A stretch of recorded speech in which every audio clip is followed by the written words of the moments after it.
ಕಾಲೋನಿಗಳ ಅಭಿವೃದ್ಧಿಗೆ ಮೊದಲ ಆದ್ಯತೆ ನೀಡಲಾಗುವುದು ಎಂದು ಶಾಸಕ ಶ್ರೀನಿವಾಸ್ ಎಂಟಿ ಅವರು ಹೇಳಿದರು.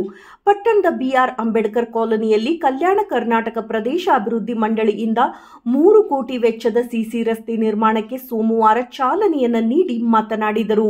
ಕ್ಷೇತ್ರದ ಎಲ್ಲ ಪರಿಶಿಷ್ಟ ಜಾತಿ, ಪರಿಶಿಷ್ಟ ಪಂಗಡಗಳ ಕಾಲೋನಿಗಳ ಅಭಿವೃದ್ಧಿಗೆ ವಿಶೇಷ ಅನುದಾನ ನೀಡಲಾಗುತ್ತಿದೆ.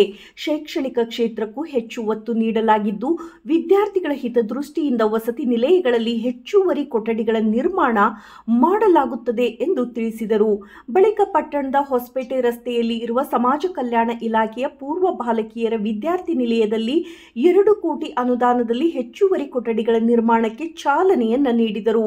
ಪಟ್ಟಣ ಪಂಚಾಯಿತಿ ಉಪಾಧ್ಯಕ್ಷೆ ಲೀಲಾವತಿ ಪ್ರಭಾಕರ್, ಸದಸ್ಯರಾದ ಚಿರ್ಬಿ ಮಂಜುನಾಥ್, ಬಾಸು ನಾಯಕ್, ಲೋಕೋಪಯೋಗಿ ಇಲಾಖೆ ಸಹಾಯಕ ಕಾರ್ಯನಿರ್ವಾಹಕ ಎಂಜಿನಿಯರ್ ಕೆ ನಾಗನಗೌಡ, ಸಮಾಜ ಕಲ್ಯಾಣ ಇಲಾಖೆ ಸಹಾಯಕ ನಿರ್ದೇಶಕಿ ಶಿಖಾ, ಹಿಂದುಳಿದ ವರ್ಗಗಳ ಕಲ್ಯಾಣ ಇಲಾಖೆ ಸಹಾಯಕ ನಿರ್ದೇಶಕ ಶಾಮಪ್ಪ, ಮುಖಂಡರಾದ ಉದಯ್ ವಜನ್ನು, ಡಾಣಿ ರಾಘವೇಂದ್ರ, ಡಿಎಚ್ ದುರ್ಗೇಶ್, ಕೋಗಳಿ ಮಂಜುನಾಥ್, ಮದೇಹಳ್ಳಿ ನಜೀರ್, ಕಡ್ಡಿ ಮಂಜುನಾಥ್, ಕಾವಲಿ ವೆಂಕಟೇಶ್, ಶಫೀವುಲ್ಲಾ ಜಿಲಾನ್ ಇದ್ದರು.